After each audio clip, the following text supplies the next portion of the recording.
کہ میری بیوی بہت بد زبان ہے، میں کئی دفعہ طلاق دینے کی سوچ چکا ہوں، لیکن میرے 3 بچے ہو چکے ہیں، بچوں کو دیکھتا ہوں تو پھر میں اپنے صبر کا گھونٹ پی لیتا ہوں، ورنہ میرا جی چاہتا ہے اس کو ابھی طلاق دے کے گھر سے نکال دوں۔ دولت بھی موجود ہے، خوبصورتی بھی موجود ہے، شکل بھی موجود ہے، عزت بھی موجود ہے، سہولت بھی موجود ہے، کیا چیز موجود نہیں؟ ایک خاتون مجھے ملنے آئی، ملانے والے نے مجھ سے کہا کہ اس کا خاوند کھربوں پتی، ارب پتی نہیں، کھرب پتی آدمی ہے، کھرب پتی۔ کھرب پتی پاکستان میں 2 4 10 آدمی ہیں۔ اس خاتون نے آ کر میرے سامنے بولنے سے پہلے ہی رونا شروع کر دیا، ورنہ پہلے کوئی عورت یا مرد آ کے دکھڑا سناتا ہے پھر روتا ہے، وہ روئی پہلے اور بات کہنے لگی مولانا صاحب مجھے لوگ بڑا خوش قسمت سمجھتے ہیں کہ میں بہت بڑے مالدار کی بیگم ہوں، لیکن میں لعنت بھیجتی ہوں اس کی دولت پر کہ اس کا رویہ ہی میرے ساتھ اچھا نہیں، تو میں ہیرے کے سیٹ کیا کروں، میں سونے چاندی کے سیٹ کیا کروں، میں یہ کروڑوں روپے کی گاڑی کو کیا کروں جب میرے خاوند کا رویہ ہی میرے ساتھ انسانوں والا نہیں ہے اور اس کے اخلاق اچھے نہیں ہیں۔ میں آگ لگا دوں اس ساری دھن دولت کو، مجھے محبت چاہیے، اخلاق چاہیے، وہ کوئی نہیں اس کے پاس۔ چند دن بعد دوسرا واقعہ سنا، ایک نوجوان بڑا خوبصورت، وہ بھی اسی طرح لیکن اتنا مالدار، کافی مالدار، وہ آ کے میرے پاس بیٹھ کے رونے لگا، مولانا صاحب اب میں کیا کروں، میری زندگی برباد ہو گئی، میرا اتنا عالی شان گھر ہے، اتنی اچھی میری کمائی ہے، آمدنی ہے، لیکن میں کیا کروں؟ یہ اسی کے الفاظ بتانے لگا ہوں، میری بیوی کی زبان 20 فٹ لمبی ہے، میں کہوں رکھ دی کتنے 20 فٹ چاہتے، میں کہا وچوں 19 فٹ کٹ دے شاید کچھ کم بڑھ جاوے، کہ میری بیوی بہت بد زبان ہے، میں کئی دفعہ طلاق دینے کی سوچ چکا ہوں، لیکن میرے 3 بچے ہو چکے ہیں، بچوں کو دیکھتا ہوں تو پھر میں اپنے صبر کا گھونٹ پی لیتا ہوں، ورنہ میرا جی چاہتا ہے اس کو ابھی طلاق دے کے گھر سے نکال دوں۔ دولت بھی موجود ہے، خوبصورتی بھی موجود ہے، شکل بھی موجود ہے، عزت بھی موجود ہے، سہولت بھی موجود ہے، کیا چیز موجود نہیں؟ اخلاق موجود نہیں، حسن سلوک موجود نہیں، پیار محبت موجود نہیں۔ اب اپنے گھروں میں اگر خوشی دیکھنا چاہتے ہیں، ہر رشتے کو اگر آپ آباد کرنا چاہتے ہیں تو میرے نبی والی محبت دینا سیکھیں، میرے نبی والی محبت دینا سیکھیں، اپنے بچوں کو بھی، اپنی اولاد کو بھی، اپنے بہن بھائیوں کو، اپنے ماں باپ کو، ساس بہو کو، بہو ساس کو، سسر بہو کو، بہو سسر کو، بھائی بھائی کو، بہن بہن کو، اللہ کے واسطے برداشت کرنا سیکھو۔ مجھے میرے رب کی قسم ساری دنیا کا چین و سکون برداشت میں ہے، صبر میں ہے، صبر میں ہے، صبر میں ہے۔ زبان۔ ایک نوجوان میرے پاس آیا، کہا جی میری بیوی سے لڑائی ہوتی، مجھے کوئی تعویذ دو۔ میں نے کہا بیویوں پہ تعویذ اثر ہی نہیں کرتا۔ کہنے کا کیا کروں؟ میں نے کہا ایک عمل بتاتا ہوں، سنت عمل، کہ 1-2 لقمے اپنے ہاتھ سے بیوی کو کھلا دیا کرو۔ وہ کہنے لگا اس سے کیا ہوگا؟ میں نے کہا تو تم دیکھو گے، پھر میں پوچھوں گا تم سے کیا ہوگا۔ میں نے کہا یہ سنت عمل ہے، اس سے محبت بڑھے گی۔ کوئی 8-10 دن گزرے تو اس کا فون ویسے آ گیا حال احوال پوچھنے میرا، تو مجھے اپنی بات یاد آ گئی۔ میں نے کہا میری بات پہ عمل کیا تھا؟ کہنے لگا نہیں۔ میں نے کہا کیوں؟ کہنے لگا شرم آتی۔ میں نے کہا لڑتے ہوئے شرم نہیں آتی؟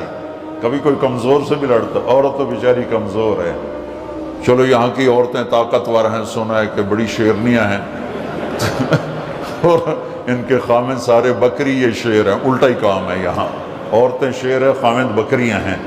چلو بھائی تم مہربانی کر کے اپنے خامدوں کو عزت دو، اور ان سے کہتا ہوں اپنی بیویوں کو عزت دو، محبت سے رہو۔ تو میں نے کہا بے وقوف، کبھی کمزور کے ساتھ بھی کوئی لڑتا ہے، اس میں تمہیں شرم نہیں آتی؟ اور اس میں شرم آتی ہے سنت۔ میں نے کہا چل کر اور مجھے بتا۔ کوئی 2 گھنٹے بعد اس کا فون آیا کہ مولانا دوپہر کا کھانا تھا، میں نے اپنی بیوی کے منہ میں لقمہ جو دیا نا تو اس کا منہ وہیں کھلا رہ گیا۔ وہ کہنے لگی تو نے خود تو کیا نہیں، کسی نے تجھے بتایا ہے کس نے بتایا؟ تو بتا، تیرے اندر یہ ظرف نہیں ہے، تمہیں یہ سبق کس نے پڑھایا؟ اس نے کہا مجھے یہ سبق مولوی طارق جمیل نے پڑھایا۔ تو کہنے لگا میری بیوی نے ایسے اپنی جھولی اٹھا لی اور کہا مولوی طارق جمیل اللہ اس کے بچوں کو سلامت رکھے جس نے تمہیں انسان بنایا۔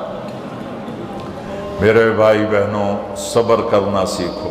ہماری ایک دھوبن تھی ماسی شریفہ، مر گئی بیچاری، تو وہ آ گئی میری بہن کے پاس، چھوٹا قد، موٹی ڈٹی تو بڑی لڑک کی، پوری شیرنی۔ وہ آ کے کہنے لگی میری بہن کو، میری بہن تو انہوں چنگی طرح جان دی ہے، بی بی ہے میری نوواں بڑیاں لڑ دی ہیں، میں نے کوئی تویز دے ساریاں میری نوکر بن جانا۔ اب میری بہن کو پتا تھا کہ وہ سارا لڑائی دا تماشا تھا، ماسی شریفہ تو شروع ہوندہ، ادو تو ہوندہ ہی کچھ نہیں، بیچاریاں معصوم جیاں چھوٹیاں چھوٹی عمر دیاں۔ تو میری بہن نے ایک تعویذ بنایا اور اس کو یوں رول کر کے نا، اس کو کہا ماسی شریفہ ہن جس لے تیری لڑائی ہوئے نا، اس تعویذ تو چک مار کے بہ جاؤں ہے تے چھڑنا نہیں، جے تو چھڑیا تو مر جانا، انہوں پکا کر کے رکھیں۔ اس نے کیا کیا؟ ماسی شریفوں کو چپ کروایا۔ اب ہمارا دیہاتی ماحول ہے، تعویذوں کی بڑا عقیدت ہے، صحیح تعویذ تو اثر کرتے ہیں لیکن اکثر تو ہیرا پھیری والے بیٹھے ہوئے سارے ہی، تو اللہ ماشاءاللہ۔ تو 8ویں دن وہ آ گئی، بی بی تو بڑا چنگا تعویذ دیتا، ساری لڑائی ختم ہو گئی۔ کیوں کہ ماسی شریفہ چپ ہو گئی۔ تو میں ان ساری مستورات کو یہ تعویذ دے کے جا رہا ہوں، یہ سب لے لو، یہ مرد بھی لے لو، اور جب کوئی جھگڑا ہو اے یہاں رکھ کے چپ کر کے بیٹھ جانا، آپ کی لڑائیاں ختم ہو جائیں۔ اگر آپ بولتے رہے تو پھر لڑائی ختم نہیں ہوگی۔ میرے نبی کی زندگی سیکھو، معاف کرنا سیکھو، محبت دینا سیکھو۔ ایسا نہ ہو کہ دو آپس میں بولتے نہ ہوں، ایسی بد اخلاقی سے بچو۔ اور آخری بات یہ ہے، آپ اس ملک میں رہتے ہیں، اب یہ آپ کا ملک ہے، اگر آپ کے پاسپورٹ ہیں تو یہ آپ کا ملک ہے، اس کے قانون کو عزت دو، اس کے قانون کو احترام دو۔ یہاں کی گورنمنٹ کے ساتھ مجھے پتا چلا ہے کہ بہت سے لوگ ہیں فرضی بیمار بن کے وظیفے لے رہے ہیں، یہ حرام ہے، یہ دھوکہ ہے، یہ فراڈ ہے۔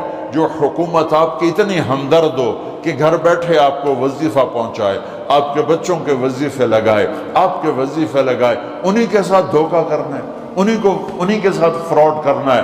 اللہ کی قسم یہ آپ اپنے ساتھ فراڈ کر رہے ہیں، یہ آپ اپنی ذات کو دھوکہ دے رہے ہیں، ان کو نہیں دھوکہ دے رہے، آپ اپنے آپ کو دھوکہ دے رہے ہیں۔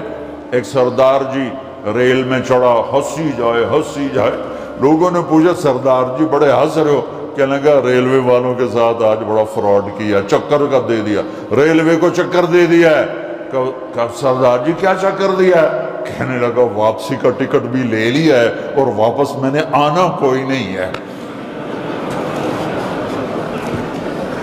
میں کہا سردار جی اپنے آپ نے چکر دیتا ہے تسی تو جتنی 2 نمبری کرنے والے ہیں یہ اپنے آپ کو چکر دینے والے ہیں۔ اللہ کے واسطے اس حکومت کا نہ ٹیکس چراؤ، نہ ایسی 2 نمبری کرو، نہ یہاں کی بچیوں کو دھوکہ دے کر کاغذ بنانے کے لیے شادیاں کرو۔ جب انگریزوں کی حکومت تھی انڈیا پر تو دلی میں ایک وہ پک پاکٹ رہتا تھا، جیب کترا، اس کا چیلا شام کو 2 روپے لے کر آیا تو اس نے اس کو تھپڑ مارا، سارے دن میں 2 روپے۔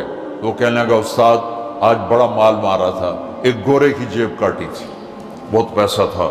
جب میں 4 قدم چلا، سننا ذرا اس زمانے کے چور کا ایمان سننا، کہنے لگا جب میں 4 قدم چلا تو مجھے خیال آیا اگر قیامت کے دن عیسیٰ علیہ السلام نے میرے نبی کو گلہ دے دیا کہ آپ کے امتی نے میرے امتی کی جیب کاٹی تھی تو میرے نبی کو شرمندہ ہونا پڑے گا۔